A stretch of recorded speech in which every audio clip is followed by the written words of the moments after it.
A paz do Senhor Jesus.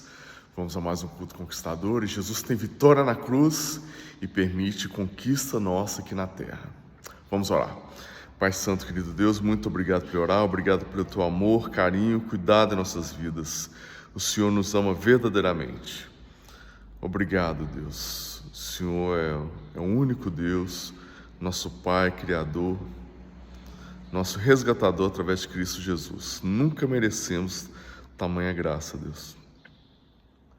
Obrigado, Jesus, autor e consumador da nossa fé. Obrigado, Tu és nosso Senhor, Mestre, Rei e Salvador de nossas vidas. Obrigado, Espírito Santo, pela dádiva divina e maravilhosa que Tu és em nós. Que Tu és em nós, em torno de nós. Obrigado pelo Teu conselho, consolo, orientação, batismo com o Espírito Santo e fogo, poder. Muito obrigado, Deus. Obrigado por Tua graça, Teu perdão, Tua misericórdia. Obrigado, Pai, por Tua fidelidade, lealdade. Muito obrigado por Tua paz. Obrigado pelo Teu imenso amor por nós. É no Seu amor que nós amamos, primeiramente ao Senhor, sobre tudo, todos e todas as coisas, com todo o nosso ser, nossa alma, nosso coração, nosso entendimento, nossas forças, nossos bens, com tudo que temos e somos. Muito obrigado, Deus, porque o Senhor nos capacita ao amor, o amor ao próximo como a nós mesmos, o amor crescente como o de Jesus.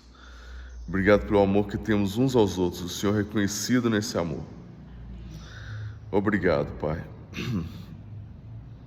Obrigado porque Tu és o grande agricultor e o Senhor, Deus, ara os nossos corações para receber a Tua boa semente, que é a Tua palavra.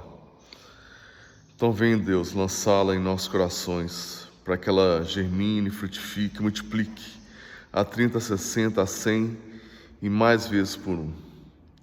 No nome do Senhor Jesus, oramos agradecidos em Teu Espírito Santo. Amém. Glórias a Deus.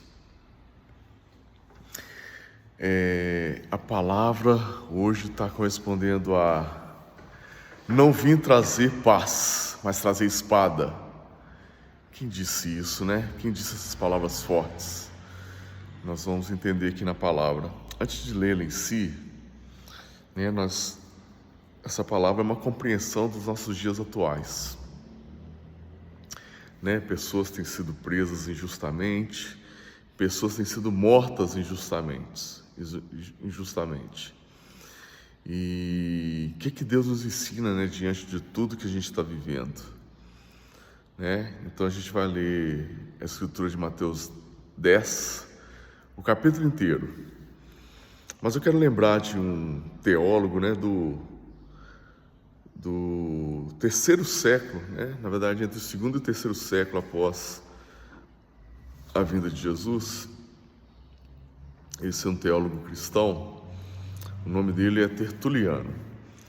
E ele disse o seguinte, né, que o sangue dos mártires é semente para os cristãos. O que isso quer dizer, né? Toda vez que um cristão ou os cristãos são mortos por conta de perseguição, isso se transforma em sementes, sementes que se multiplicam, né? Semente que faz crescer e germinar cada vez mais. Foi assim com Cristo e é assim nos dias de hoje. Quando Cristo morreu, né, embora Ele tenha separado 12 apóstolos, né, que eram discípulos também, em sua morte, né, logo antes dele ressuscitar, eram em torno de 120 pessoas reunidas em seu nome como discípulos, né? Ou seja, não somente os apóstolos, que eram 12, mas em torno de 120 pessoas, ou seja, já tinha multiplicado por 10. E na sequência, quando Jesus ressuscita, Pedro vai pregar sobre Jesus, é convertido mais 3.000, 5.000 pessoas. E quando aqueles cristãos são perseguidos, e especialmente Estevão é morto, apedrejado, a multiplicação se torna maior ainda, porque os perseguidos, vão até outros povos, né, até outras nações, e lá eles falam do Evangelho. Então a multiplicação se dá cada vez mais. Então, né, a gente não deve temer, né? Mas há umas escrituras que ela fala sobre um pouco disso que eu estou mencionando aqui. Lembrando que é uma escritura, Jesus falando estritamente aos discípulos, né? Os 12 apóstolos que ele escolhe. Vamos lá, Mateus 10, a partir do versículo 1. E chamando os seus 12 discípulos, deu-lhes poder sobre os espíritos imundos, para os expulsarem, para curarem toda enfermidade e todo mal. Ora, os nomes dos 12 apóstolos são estes: o primeiro, Simão, chamado Pedro, e André, seu irmão, Tiago, filho de Zebedeu, e João, seu irmão, Filipe e Bartolomeu, Tomé e Mateus, o publicano, Tiago, filho de Alfeu, e Lebeu, apelido Tadeu, Simão, o cananita, e Judas Iscariotes, aquele que o traiu. Jesus enviou os 12 e lhes ordenou, dizendo: Não ireis pelo caminho dos gentios, nem entrareis em cidades de samaritanos, mas ide antes as ovelhas perdidas da casa de Israel. E indo, pregai, dizendo: É chegar no reino dos céus. Curai os enfermos, limpai os leprosos, ressuscitai os mortos, expulsai os demônios, de graça recebeste, de graças dai. Não possuais ouro, nem prata, nem cobre em vossos cintos, nem alforjes para o caminho, nem 2 túnicas, nem sandálias, nem cajado, porque digno é o operário de seu alimento.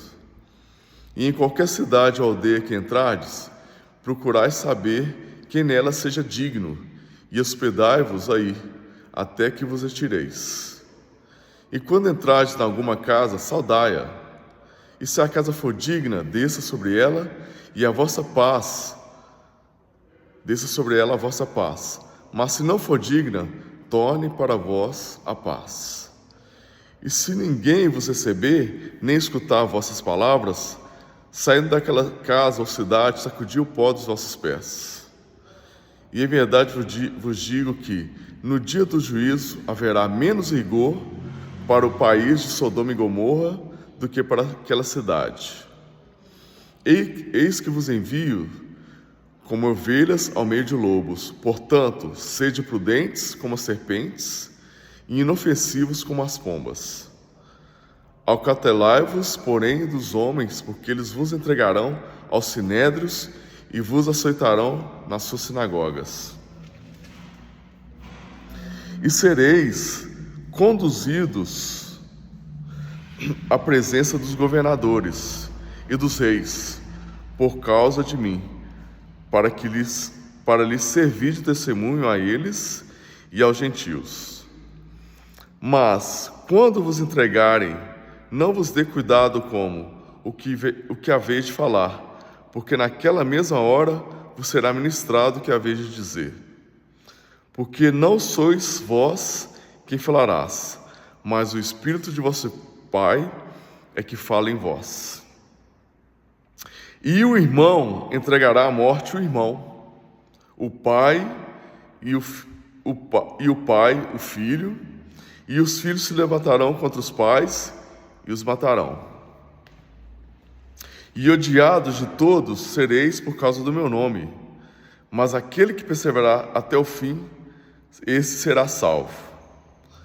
Quando, pois, vos perseguirem nessa cidade, fugi para outra, porque em verdade vos digo que não acabareis de percorrer as cidades de Israel sem que venha o Filho do Homem. Não é o discípulo mais do que o mestre, nem o servo mais do que o seu senhor. Basta ao discípulo ser como seu mestre, e ao servo como seu senhor.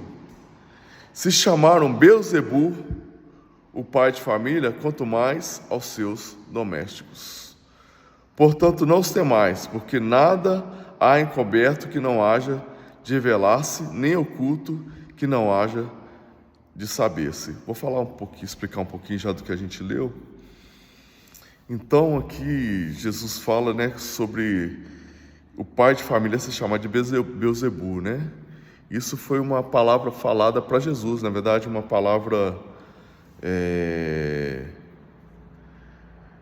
dita a Jesus, né, por alguns religiosos. O que é Beelzebu, né?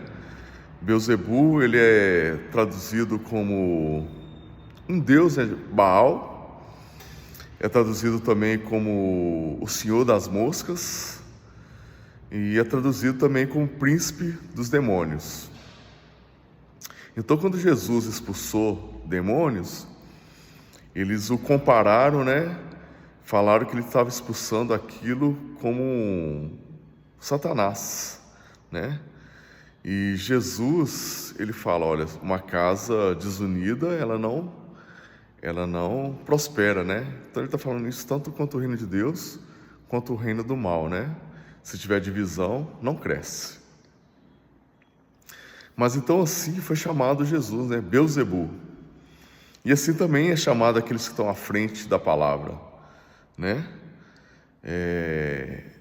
Algumas pessoas que estão do outro lado refere-se a quem está falando a palavra como pessoas do mal.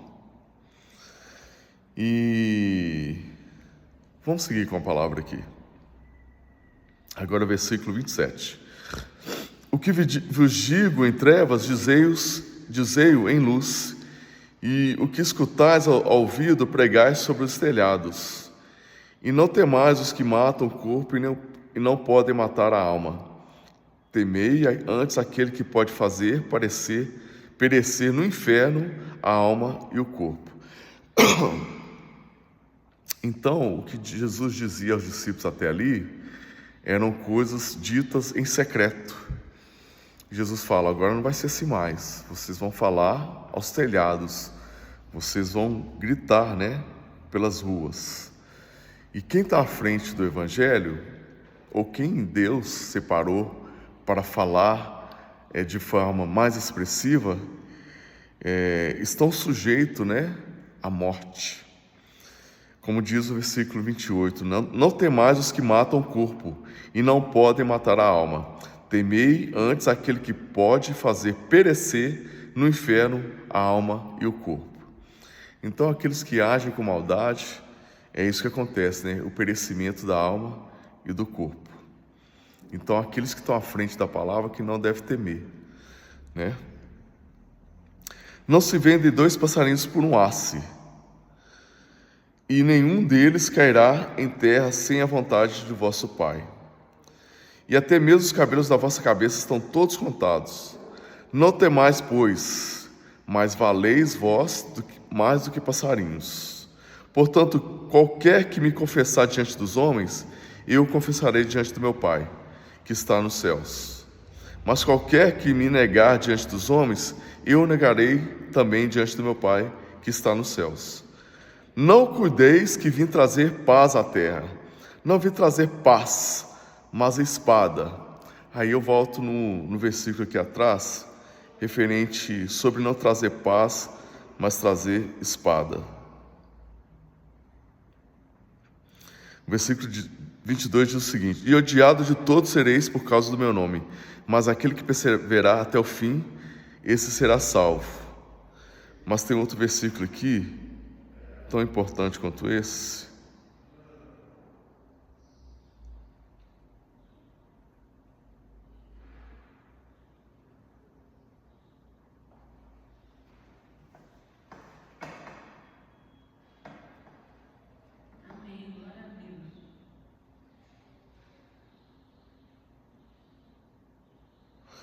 Versículo 21. E o irmão entregará à morte o irmão, e o pai o filho, e os filhos se levantarão contra os pais e o matarão. Então a gente vê que o mundo de hoje ele é polarizado, né? Ele é polarizado especialmente na questão política, na esquerda e direita. E aí a gente tem um ódio, né, sendo levantado diante disso, né? E esse ódio é tamanho que até tem a desavença entre familiares. Mas quando dentro de uma família também tem desavença em relação à religião, né? Ou seja, tem convertidos e não convertidos dentro da mesma casa, a polarização é a mesma. E há de acontecer que, diante de perseguições, alguns se levantam para entregar uns aos outros, né? O pai entregar o filho entregar o pai, e um se irá e se degladiar uns contra os outros. E então, quando Jesus fala, não vim trazer paz, mas trazer espada, ele quer dizer, uns estarão convertidos a mim, e outros estarão distantes de mim e me odiando a mim e todos que me servem. Então, isso é a palavra. Eu não vim para trazer espada. Desculpa, eu não vim para trazer paz, mas trazer espada. Porque diante daqueles que servem a Deus, há separação, né? Assim como a palavra que é viva, eficaz, né? E mais cortante do que qualquer faca de 2 gumes, eu costumo dizer que a palavra é um bisturi, né? Que divide alma e espírito, juntas e medulas, e discerne o coração dos homens, né? Então essa palavra separa aqueles que estão em Deus e aqueles que não estão. Aqueles que são amados por Deus e aqueles que odeiam aqueles que são amados por Deus. Mas a palavra dá mais entendimento para nós aqui e eu vou segui-la. Eu vou repetir o versículo 34. Não cuideis que vim trazer paz à terra. Não vim trazer paz, mas a espada. E eu quero lembrar, né, que eu sempre menciono aqui, né, que Jesus é aquele que vem trazer paz em nossos corações, uma paz que transcende, né, que abunda, né, uma paz que é fora do entendimento que nós temos, né? Mas Gislon, você tem falado que Jesus traz paz, e agora você está lendo que Jesus não traz paz, mas espada. Na verdade, a gente tem que entender que tem palavras, né, para cada situação. E esse momento agora, Jesus fala o seguinte, né? Eu não vim trazer paz, mas espada. Eu já expliquei o que é isso. Mas aqueles que estão em Deus, eles têm a paz. Eles continuam tendo paz que excede todo entendimento. Eles continuam estando com Deus, né? Então, por exemplo, a gente sente muito, a gente se entristece muito com o que aconteceu com Charlie Kirk e outros que foram presos injustamente no nosso país. Mas a paz do coração, a paz em nosso coração impera, para que a gente continue vivendo, buscando a justiça de Deus e não a violência dos homens. Então, a paz que Jesus nos dá é essa, né? Uma paz que ela sobrepõe a vingança, até porque na palavra de Deus a vingança é de Deus, não é dos homens. Existe justiça feita pelos homens, mas não vingança e não violência, né? Então, de Deus é a vingança. Ele retribuirá a cada um conforme o seu mal, conforme a sua conduta. Mas a paz daqueles que estão em Deus, ela permanece, ela vigora. Seguindo com a escritura aqui, versículo 35. Porque eu vim pôr em dissensão o homem contra seu pai, e a filha contra sua mãe, e a nora contra sua sogra. E assim os inimigos do homem serão os seus familiares. E qualquer um que se converte, ele percebe isso, né? Ele percebe as pessoas de casa se levantando contra a sua vida atual, né? Eu já fui taxado como louco em casa, por exemplo, né? Antes de me casar, né? Dentro da família, eu já fui taxado como louco por conta da minha conversão. E é isso que acontece, né? Quem ama o pai ou a mãe mais do que a mim, não é digno de mim. E quem ama o filho ou a filha mais do que a mim, não é digno de mim. Quem não toma sua cruz e não segue após mim, não é digno de mim. Quem achar a sua vida, perdê-la-á, e quem perder a sua vida por amor de mim, achá-la-á. Então, Deus quer que todos sejam salvos, Jesus quer que todos sejam salvos. Mas há muitas vezes que quando você se converte, as pessoas não entendem e não querem viver aquilo que você está vivendo. Então você precisa ser o sal da terra, a luz do mundo, para que essas pessoas possam entender Jesus Cristo, entender o amor de Deus e também se convertam. Mas pode ser que alguns não se convertam e vai ter inimizade dentro de casa por conta disso. Vamos seguir com a palavra. Quem achar a sua vida, perdê-la-á, e quem perder a sua vida por amor de mim, achá-la-á. Quem vos recebe, a mim recebe, e quem me recebe a mim, recebe aquele que me enviou. Quem recebe um profeta em qualidade de profeta, receberá galardão de profeta. E quem recebe um justo na qualidade de justo, receberá galardão de justo. E qualquer que tiver dado só que seja um copo de água fria a um destes pequenos, em nome de discípulo, em verdade vos digo que de modo algum perderá o seu galardão. Então, enfatizando aqui, o que foi lido, aqueles que são de Deus e aqueles que são por Deus colocados à frente e pregando a sua palavra, eles tendem a passar por mais mal do que aqueles que estão simplesmente tendo um cotidiano cristão, Então, a morte, a prisão de alguns estão relacionados a tanto que Deus os colocou à frente. E Jesus não veio trazer paz, mas trazer espada. Ou seja, ele veio trazer separação. A principal separação vai ser no julgamento final, Ele vai separar aqueles que são ovelhas daqueles que são bodes. Então, que em nome de Jesus você seja ovelha, que você seja separado com paz no coração, para viver Deus nessa vida e na vida eterna. Mas, para aqueles que são em Deus, você é separado, e a violência diante daqueles que são separados para Deus, ela existe, ela é notória, mas a paz que excede todo entendimento está nos corações daqueles que seguem a Deus. Então, Deus te abençoe, tá bom? Envie um grande abraço, alegria, fé, amor e paz. E apronte-se, Jesus está às portas. Tchau, tchau.